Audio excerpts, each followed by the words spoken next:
I don't know if you guys can hear these crows, but since I sat down and started preparing for this video, they have been going off.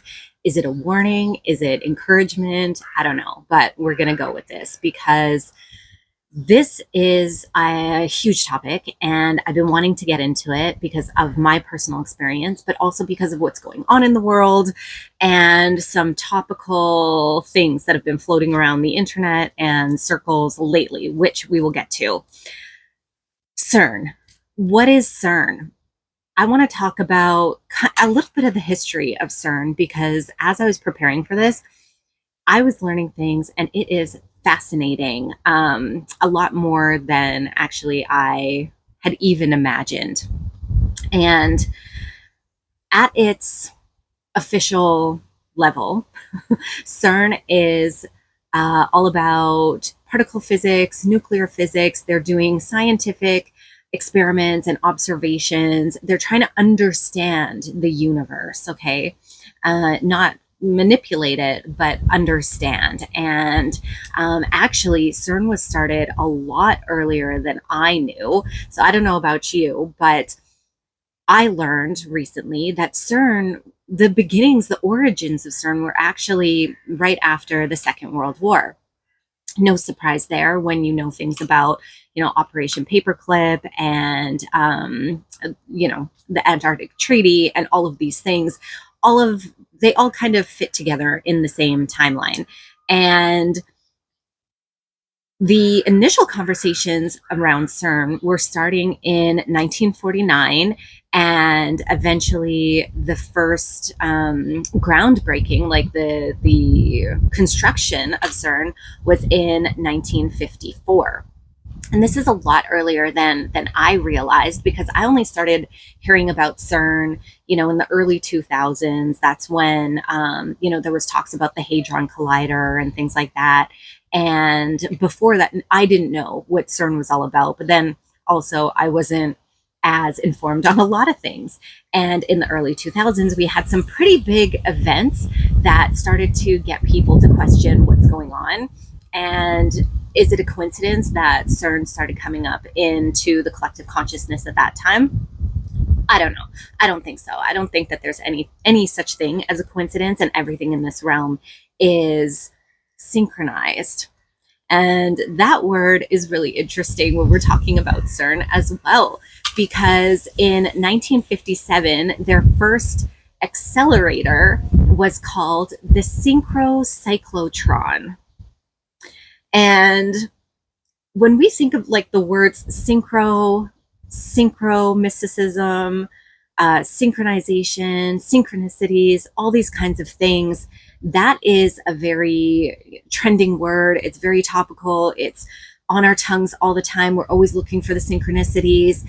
And clearly at CERN, they are also looking for synchronicities, and they'll tell you that it's purely scientific and it's about nuclear particle physics. I think it's about something more. And even calling the synchrocyclotron an accelerator, it's a particle accelerator because it speeds up particles. But is that all that it's doing? What else is it accelerating? We talk about how there's a lot of talk right now about how time is going by faster, and the monks with their candles. If you haven't heard about that, look it up. It's very fascinating. And but also people are tracking the time on their devices versus their analog phones, their analog clocks, and they're noticing discrepancies with time. And this is something that I've talked a little bit about on the channel as well. And so it's interesting that they're calling these devices accelerators. It's an interesting word to me because are they just accelerating particles, or are they doing something with time? And the people at CERN are very interested in time as well. In fact, Switzerland in general. So I was in Switzerland a few weeks ago. It was a stopover on my way to Latvia, where I currently am right now, and stopped in Zurich for, about 9 hours and toured the city a little bit, walked around. And one of the first things that I noticed is that there are clocks everywhere. And yes, the Swiss with the swatches and the watches, and that's a known thing. But everywhere in the city you go, you see clocks. And that to me is not that's not super common in other cities that I've been to, whether in Europe or North America or wherever. There are just clocks everywhere, and it feels like Switzerland is kind of, well, from my short visit, there was definitely a theme around time. And yes, obviously, like advertisements for watches and the swatches, and that was a really big thing. However, the clocks, okay?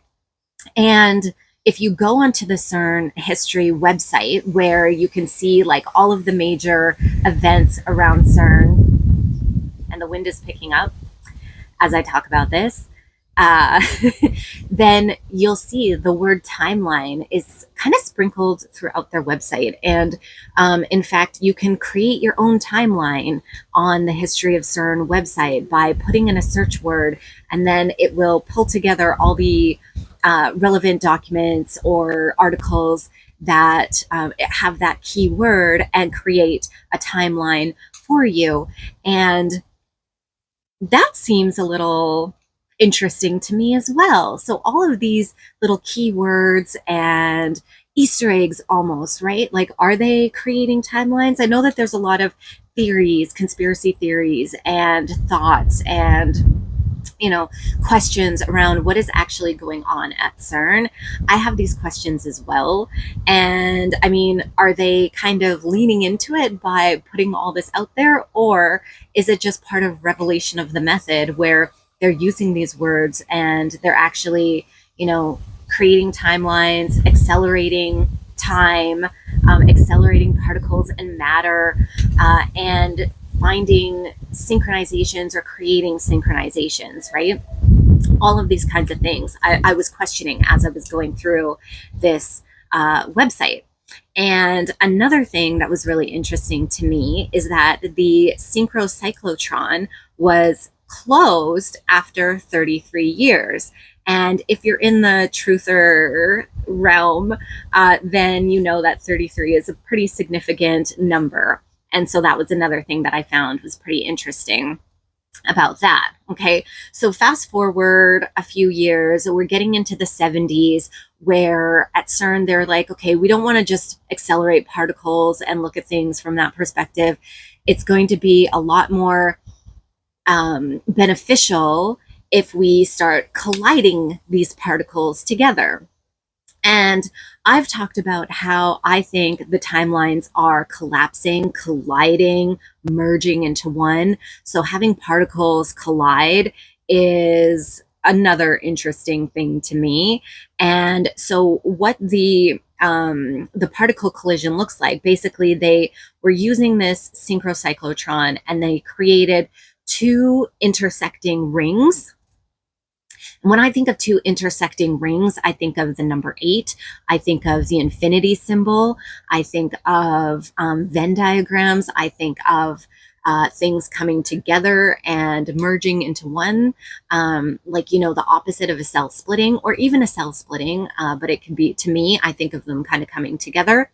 And this brought us the super proton synchrotron. And that super proton synchrotron, which sounds super like science fiction, right? Like, can you actually believe that there was something out there in the 70s in Switzerland that they built called the super proton synchrotron? Wild. Okay. And that guy, they started him up in 1976.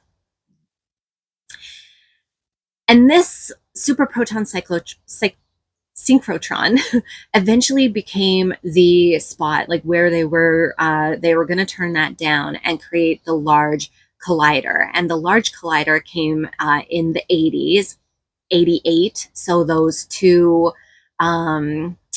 intersecting rings coming together, 88. So now that's like 4 rings. And that was really interesting to me that they started that then. And also, fun fact, in Calgary, we had the 88 Olympics. 88 is one of those numbers. Again, kind of like a different meaning than 33, but it's one of those numbers that you look for. In Back to the Future, it was all about 88 miles per hour and that acceleration, again, working with time. And so I thought that that was really interesting. And that project with the Large Collider, just the Large Collider at this point, was called Alice. And with Alice, they found, it's unclear. I think the official term that they observed, quark gluon plasma, whatever that is. Okay, it sounds very scientific, very, again, science fiction-y to me, but this quark gluon plasma is allegedly what these scientists at CERN believe existed in the first moments of the universe being created. And so they discovered, created, observed this plasma back in the end of the 80s, actually, in 1989. And that's really interesting to me as well. That's like another one of those things that popped out. And the fact that it was called Alice, like Alice in Wonderland. When I think of Alice in Wonderland, we've got the white rabbit, follow the rabbit, just like Neo in the Matrix. And the white rabbit has a clock and he's late. He's late for an important date. Again, about time, about clocks, and going down the rabbit hole. And Alice in Wonderland is a huge, I think, revelation of the method, and tons of hidden meanings and clues and keys in that. And that's something really interesting to explore. So, all of these little, again, I'm going to call them Easter eggs just for the sake of this video. I'm sure it's all coincidence and doesn't really mean anything, right? They just have really good senses of humor at CERN. I'm sure that's what it is. Okay, but eventually this Large Collider was turned down and then reused for the Large Hadron Collider. And when the Large Hadron Collider started to come into the sphere, this is when I started hearing about CERN. So I don't know about you, where you were in the timeline, but this is already like 50 years of history around these devices, these experiments, these observations, these scientific demonstrations, and experiments around particles and nuclear physics and all of that stuff. And then we have the Large Hadron Collider, and that was officially completed and turned on 2008, 2009. And since then, there wasn't a lot of information in their timeline. It'd be like, oh, we celebrated this anniversary and we celebrated this anniversary. And it all just seemed very normal and natural and just like regular and uninteresting. It was uninteresting after that. But now think about this. What have we been experiencing since that time, 2008, 2009, with this Large Hadron Collider? We know that 2012 was a significant year for CERN, 2015, 2018. So it seems like every few years, every 3 years, there is something going on at CERN. And even recently, in 2024, on April 8th, which there's another 8, and that was also during the eclipse. We had a total eclipse on April 8th, 2024, and CERN was reactivated at that time as well. CERN, the Hadron Collider, right? Where they're just colliding particles, they're just doing experiments to see how the universe came about, and they're not doing anything too interesting. We don't need a lot of updates. We don't need to know what's going on there.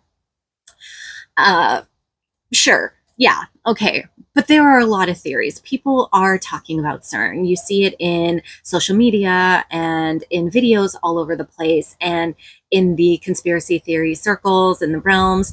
What are they doing there? So the theories are they creating black holes? Maybe.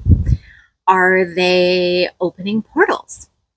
Portals to other dimensions, portals to other realms, other, um, you know, I think I said dimensions already, but are they creating a portal to hell? There's that as well. Are they trying to get to other spiritual realms and things like that?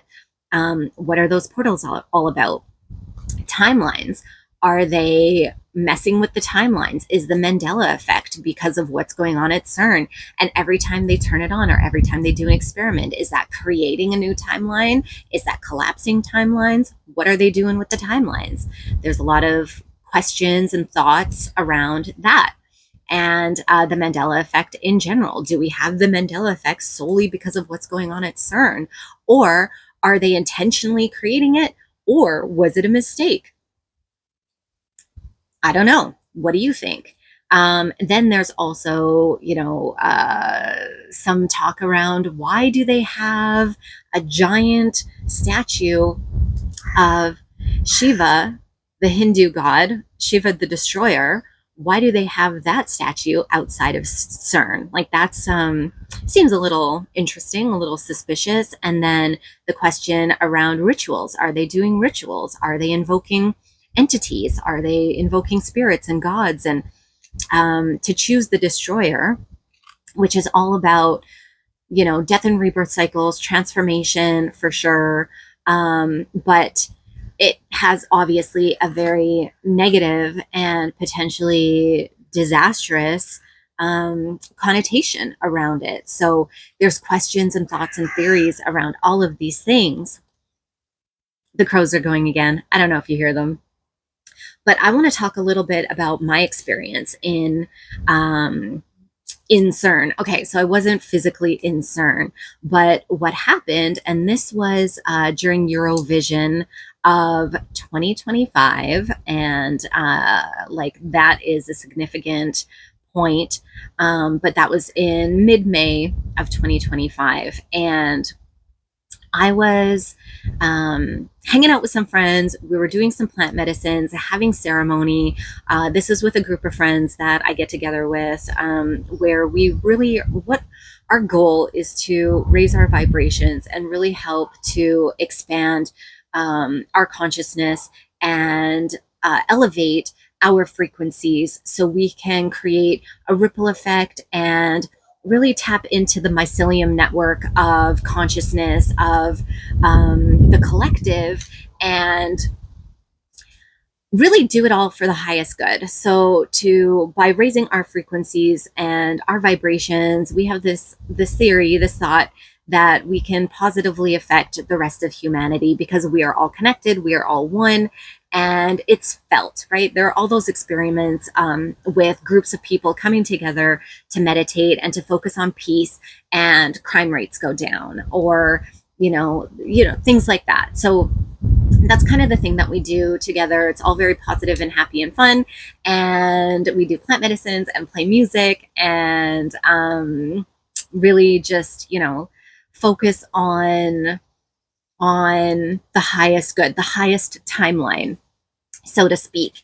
And there was a moment when my friend was playing the guitar in a very kind of intuitive way and takes us on a journey through the music, and my eyes were closed and I was just like, okay, let's see where this is going to take me. And I ended up in this spot where it was dark and it felt very mechanical. It felt very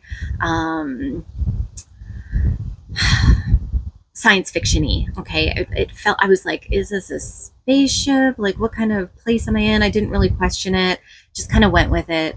And then I started to notice that there was a circle of hooded figures, and these people were all wearing brown robes with hoods, and I couldn't see their faces because the hoods came, like this. They were shrouded in these hoods and wearing these brown robes and in a circle and chanting. And it seemed as if they were, really concentrating on something. There was an intention, there was a ritual happening. And I looked around, I was observing where I was, and I realized, oh, this is CERN. I'm in CERN. I'm in some deep underground basement of CERN. I could feel it. I could just sense it by what I was looking at. And I was like, okay, what are these guys doing here?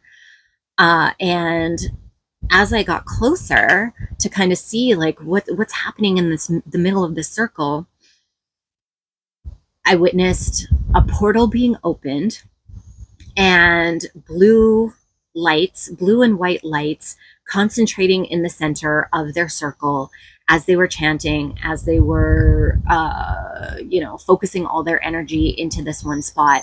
And out of this portal, energetic portal, I don't know what else to call it, there was an entity coming through.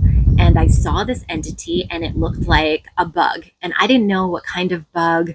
I'd never really seen this before, but it was an insect. It was fat and circular and had these 6 legs, and it was huge, and it was getting bigger and bigger as they were pulling it out of this portal. And I realized that, oh, they're bringing like an interdimensional being through this portal into this realm. What is going on? And as I realized this, the hooded figure directly across from me looked up, made eye contact with it. I'm sorry, guys, I'm getting chills as I'm speaking this because I can see it as if it was yesterday. The hooded figure looked up, made eye contact with me, and recognized that I was somewhere I was not supposed to be. So I opened my eyes and came out of that experience and out of that remote viewing situation that I was in. And I was back in the room with my friends. And I was like, whoa, did that really happen? Is that for real? What's going on? And can I get back there? So I closed my eyes again. And then boom, I was transported back into CERN with those figures. And I could see it was like it picked up, as if it was happening real time. Okay. Because the entity had gotten bigger in the amount that it would have had I still been there. And the chanting was getting louder. And I went back and they noticed me again, this time more than just the one guy. And I left again immediately. And I was like, well, okay, I'm not going back there. It feels like that was really real. It feels like it was remote viewing. And I got caught. And I was somewhere I probably shouldn't have been. And I saw something that I probably shouldn't have seen. And what just happened? Is that real? And I mean, you guys, take this for entertainment purposes. Take it with a grain of salt. This was my experience, and it felt really real to me. But you know how these things go. And as I thought about this afterwards, it took me a bit to kind of integrate this. It felt to me like, okay, this was in the weekend of Eurovision, where I personally believe that a lot of these festivals and events, and especially things that are televised, and sporting events, and anything where there's a lot of hype and hoopla and energy involved, I believe that these are energy harvesting events. Yes, there is a entertainment factor, bread and circuses around it to keep the masses entertained and distracted. However, I also believe that all of the energy and all of the excitement and loosh that is being generated by the participants as well as the audience of these events is being channeled and funneled. And Eurovision just happens to be pretty close. In 2025, it was pretty close to where CERN was located. And it felt to me like they were using all of that energy, all of that loosh to create this portal and bring this entity into this realm from another dimension. Okay. And it didn't seem like they were doing it for good reasons. And I don't know who these people are. I don't know if they're real. I don't know if any of this is real. I have no way to confirm it. But that was my experience. And after I left the event with my friends, after making sure that I was well enough to drive, I decided to go home. This was like very early in the morning, 3 or 4 a.m., something like that. And I'm driving home, and I experienced what I could only say was,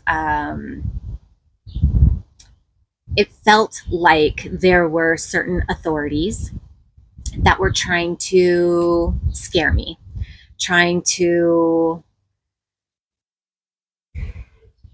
I'm just going to leave it at that. I'm not going to go into detail into what happened there because, that's another thing.